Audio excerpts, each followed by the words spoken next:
Hi, HR Nation, it's Chris Rainey. Welcome to HR Leaders, the show where we interview today's most successful and innovative HR practitioners 5 days a week. Today, we're joined by Marcelo Nobrega, HR Director at Archos, Dorados, and author of You Are Hired, a complete guide for you to win the job of your dreams. Marcelo, welcome to the show. How are you? Thank you, Chris. Very nice to be here with you today. Fantastic. Well, Marcelo, before we jump in, tell our listeners a little bit about yourself personally and your journey to where we are today. So I'm a Brazilian. Right now I am based in São Paulo, Brazil, and I run the HR piece for Archos Dorados, which is the operator for the McDonald's brand in Latin America. The business in Brazil is about 1,000 restaurants with 50,000 employees, so I keep myself busy. My father went to the US in 1985 as an expat. He worked for an oil and gas company. So the whole family moved to New York City. And that's where I got my bachelor's and my master's in computer science. It's always new for a HR person to tell me that. Yeah, right. So a lot of people don't know that. Although I've been working in HR for almost 20 years now, my beginnings were in IT. I chose computer science because it was a new thing. So that has a lot to do with my intellectual curiosity, which is something that's going to be common in the experiences that I describe in my career. So the family went to the US. I got my education. The idea was never to stay in the US and work there, but it was to learn. After graduation, I did come back to Brazil, and I worked for about 10 years in financial institutions as a computer scientist, doing programming, managing microcomputer networks, supporting users. So that went on for about 10 years, but within that time in the financial markets, there was one experience that later on caused my move into HR. So I moved from a larger investment bank to a small brokerage house with two people that were buying stakes at that brokerage house. And one thing that I didn't realize at the time I was doing the interviews with these two new partners is that every interview was done outside of the office. The idea did make sense to me to move to that brokerage house and become the back office manager. So that would expand my work from only IT to other parts of the business. And the first day in the job, I realized why all the interviews were done outside of the office, because the office didn't look so good. You know, it was all brownish, cubicles all over the place, small offices, and people didn't talk to each other, and they wanted a turnaround. It needed a complete overhaul. And if I had done the interviews and seen that images, probably I would not have taken the offered job, because that was what they wanted, to bring new people into the business and help transform it. How many people were working at it? It wasn't a large company. It was about 50 people, and they were based in Rio de Janeiro, and it was very small. And it had missed two important movements that had happened in the financial markets. So what we did is we changed a lot of things. You know, we wanted to implement a aggressive, younger culture, and brought in new people, started new departments, started new products. We were actually able to multiply by 10 the revenues of the company in about a year.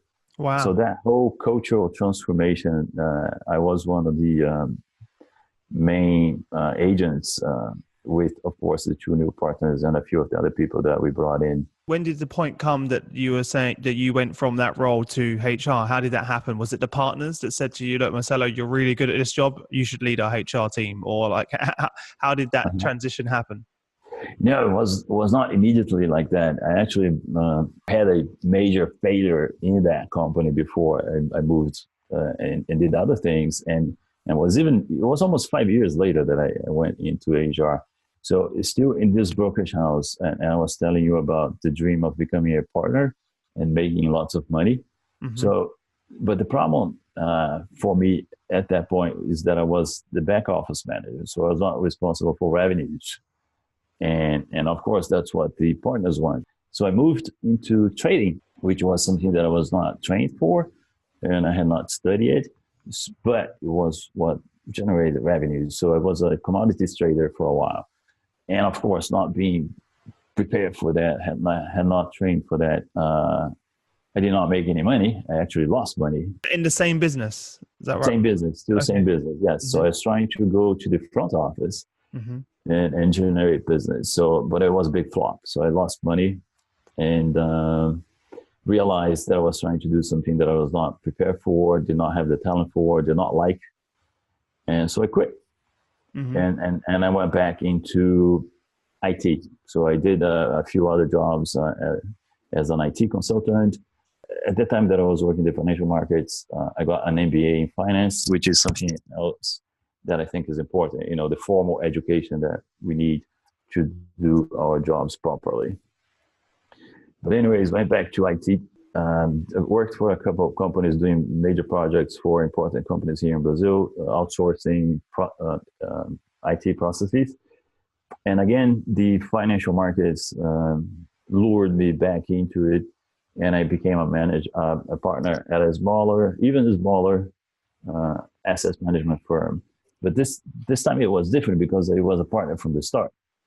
They understood the value of your role and being responsible for the back office.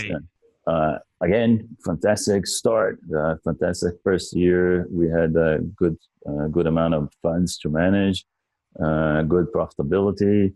But the thing is, we got caught by the Russian and Asian crisis, 97, 98. We lost a lot of the business at that time. I was the only person that was on a trader in the partnership, so I couldn't maintain myself trading or doing something else as the other partners were doing. So again, I quit. The dream of becoming rich in the financial markets, again, did not work for me.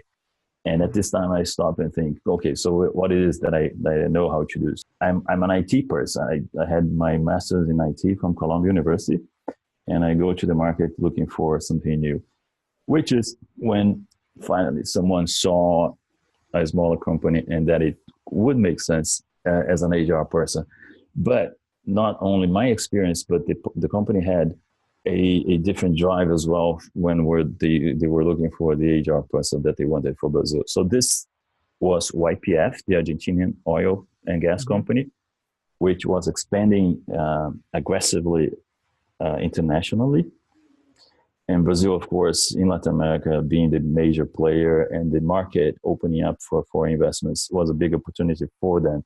And the vice presidents for human resources did not want someone, a traditional professional in HR. He wanted someone with more strategic, long-term business view. My previous experiences combined with that turnaround, that cultural transformation, made me get the job. So that's what happened. So I joined YPF as the HR director. Yeah, I think 99% of the people that I interview every day, everyone came from a different career into HR.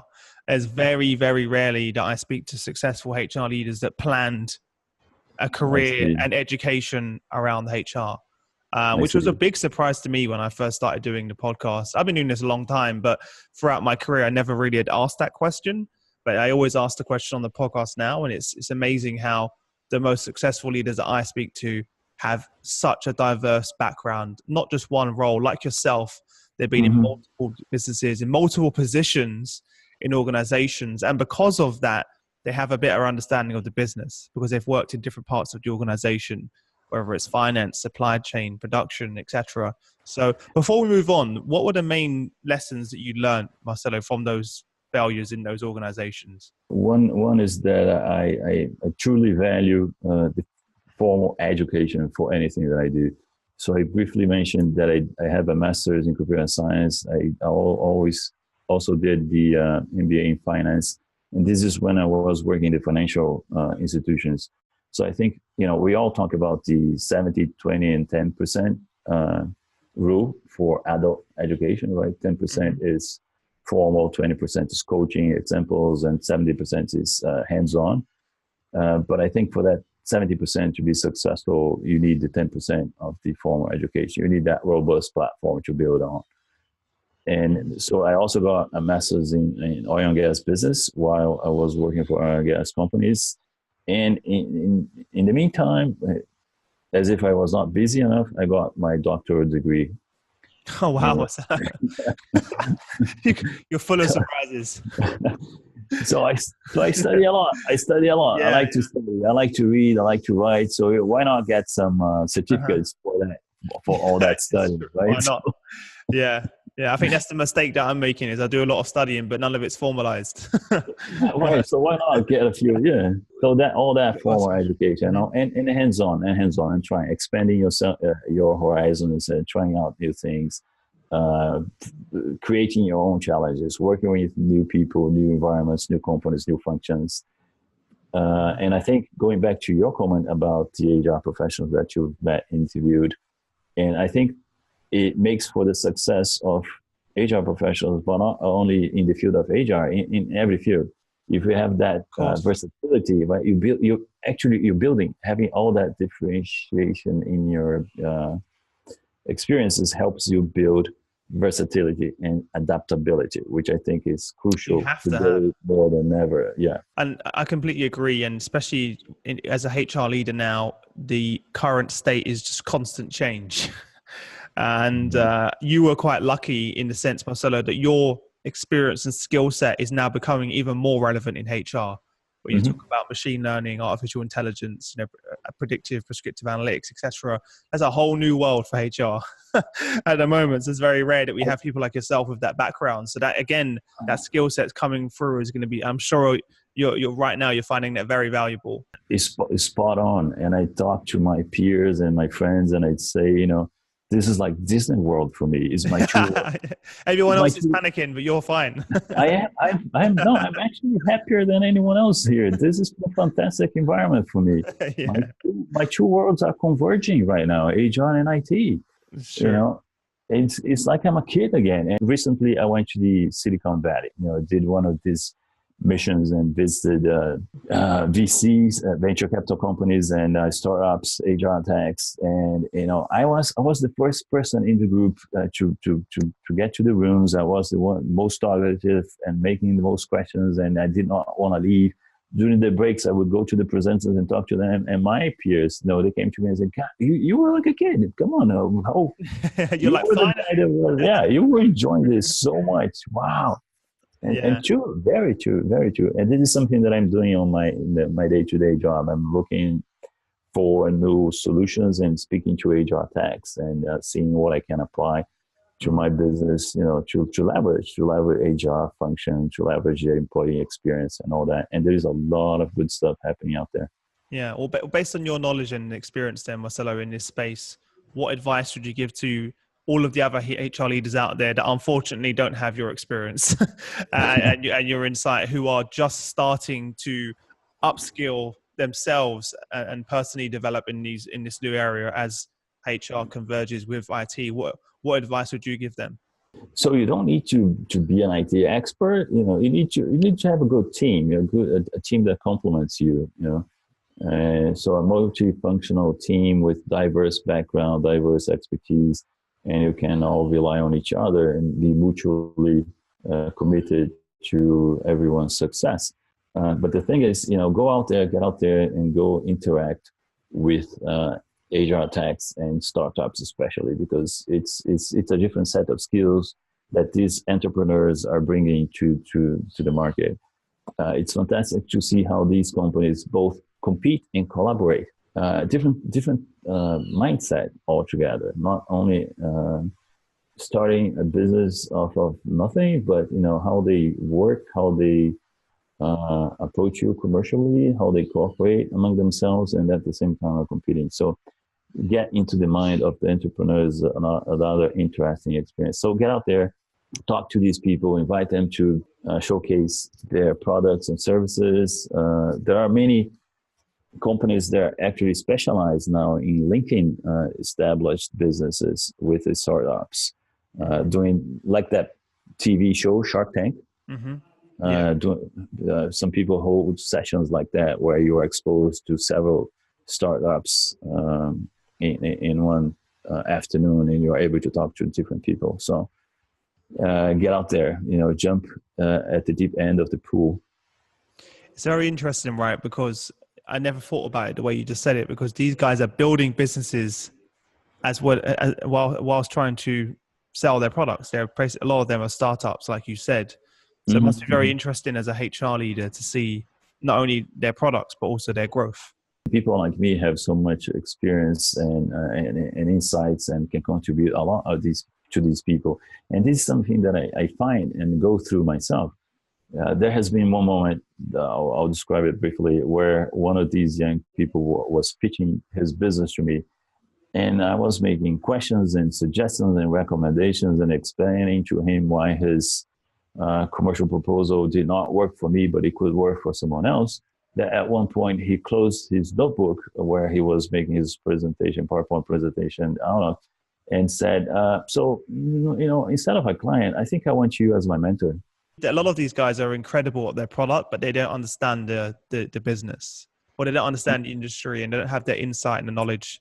So I feel like those organizations need someone like yourself. Some of the most successful businesses I'm speaking to are actually former HR leaders that have collaborated with these sort of HR tech startups, and you've got the industry knowledge combined with the tech, and it becomes a very powerful team. This is the personal transformation that I'm going through right now. So I've come from IT, HR, done different things, worked for different companies, and today I am becoming I have become an angel investor and a mentor of HR startups. This is something that has happened from 12 months.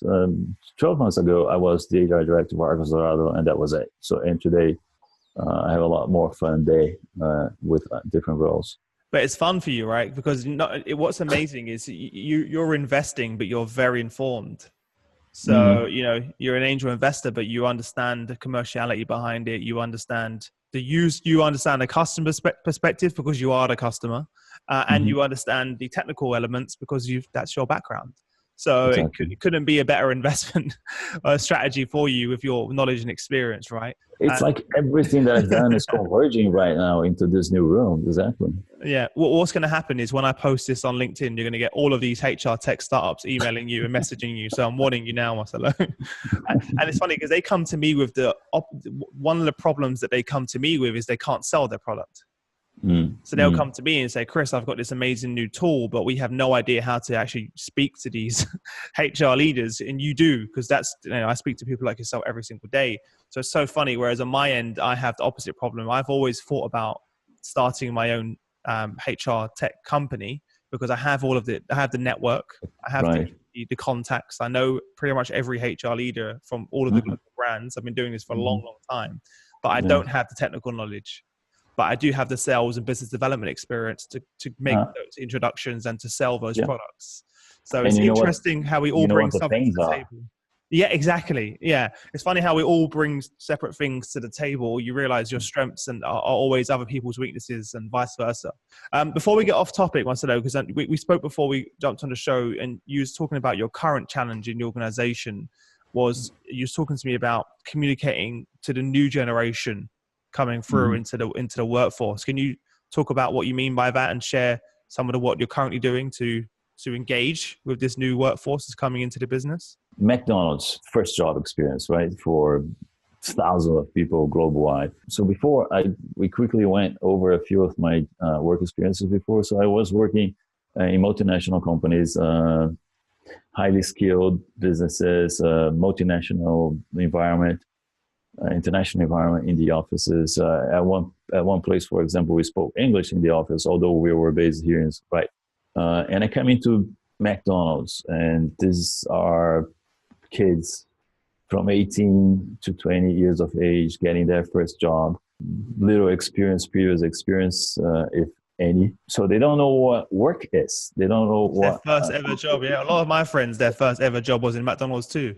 Exactly, and those stories are fantastic. I love when I meet people that had their first jobs at McDonald's and how they remember those times and what they learned and how much they value it. Well, two of my friends actually, before you go on, now own franchises. They started from the bottom. And I remember our friends used to make fun of them for working McDonald's, and now they own franchises. So who's lucky now? Yeah. So, and I used to say that I was twice as old as these people, and I actually stopped to make the calculation. I'm 3 times as old as these guys. Oh God. Yeah, that was a scary moment when I realized that. And next year, I'm going to be 1 year older. But the kids that come into will continue to be 18 years of age. So it's not only a generation gap, it's a generation gap that increases every year.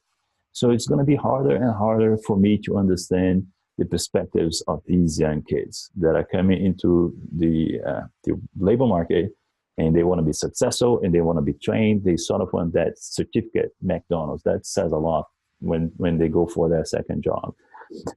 So the thing is, how do we leverage that first job experience? That's one thing. And the technological journey that I'm going into here has a little bit to do with that. But how do I use technology to speak to these guys, because they are very tech savvy, and they like that. But the second challenge is they have different aspirations than what I had, than you, although you're a lot closer in age to them than I am. Different realities, contexts, life experiences, expectations, aspirations, vocabulary, lifestyle, habits, what they like and they don't like to do, what they listen to, TV shows they watch. If they watch TV shows today, I don't know. How they consume content. Right. It's very different as well. So we have 1,000 restaurants spread all over the country. That's a challenge in itself. People, 90% of them are younger than 25 years of age.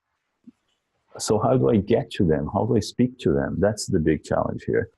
It took me a while to realize the gap, because it's not only language, it's how they understand and what they value. It's a lot harder. And I go to restaurants a lot to speak to them. And at one of these visits, I realized that they were not completely comfortable with me, because although they do not understand what an HR director is or does, okay? But although, they do not understand what I am, they still are not comfortable speaking to me, because they know that means something that is different, that I am an executive. You're a senior executive, yeah. Yeah, and that's just different. That's not like them. I'm not as young as they are. I'm not in uniform as they are. We are inside a business environment. We are in the restaurant. Although I speak to them in the break room.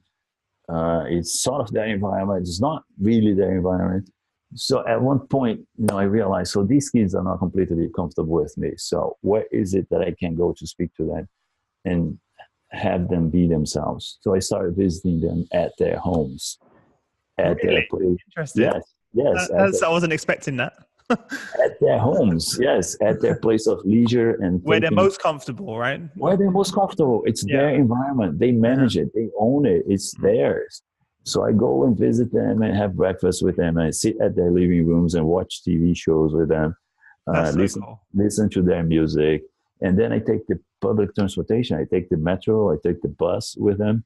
And we spend an hour together in transit, talking and interacting with these kids and other kids. And of course, I try to dress down and dress. It would be pathetic for me to dress like them, but I dress down.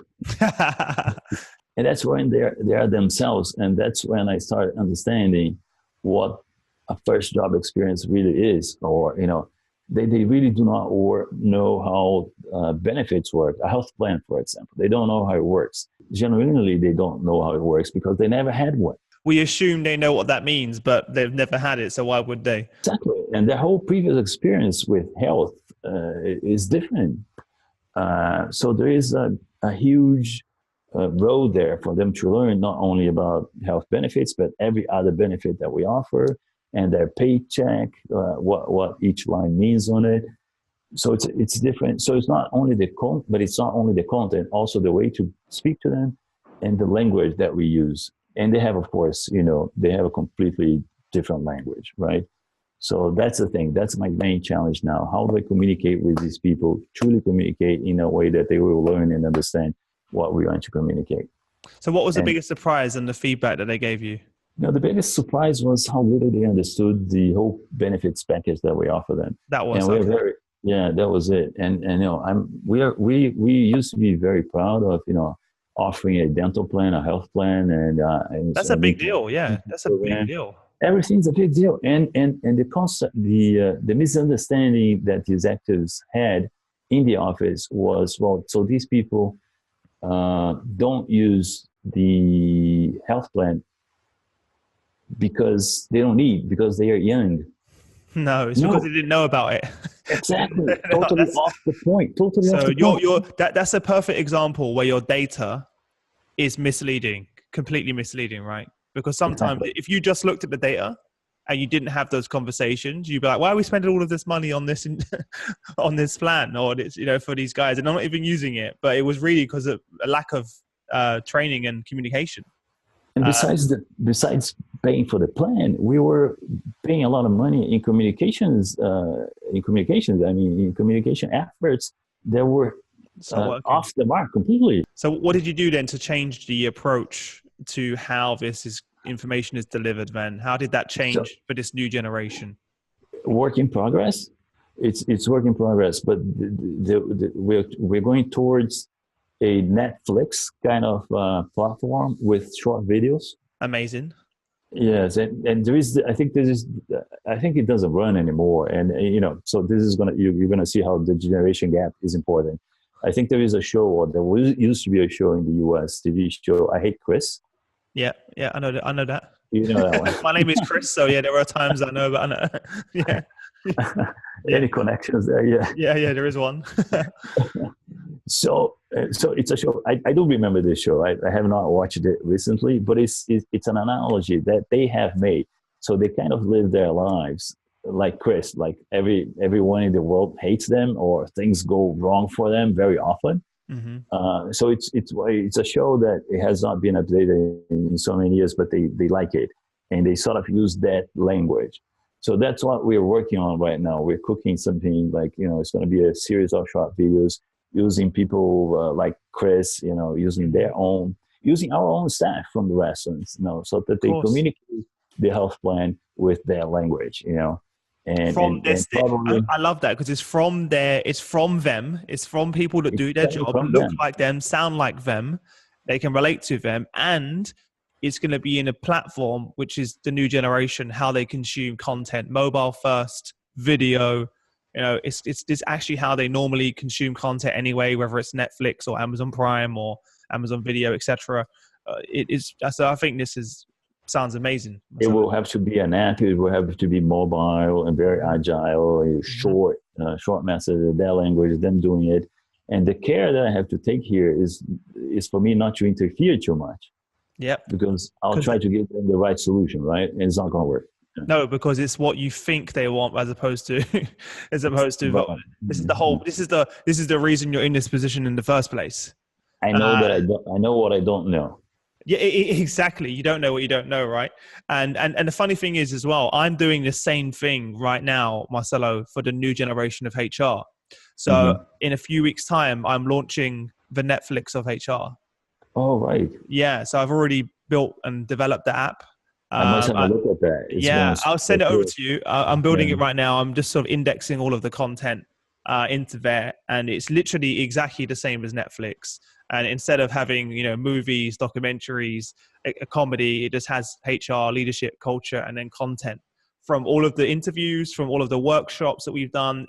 It just is we've got over 500 unique pieces of content already from people like yourself, leaders all over the world that are sharing their either case studies or workshops, because we know the future generation of HR leaders are going to want to consume in that way, right? Even the current, actually, as well. Yeah. So, yeah, my span of attention now is so much shorter than it used to be. I'm sure.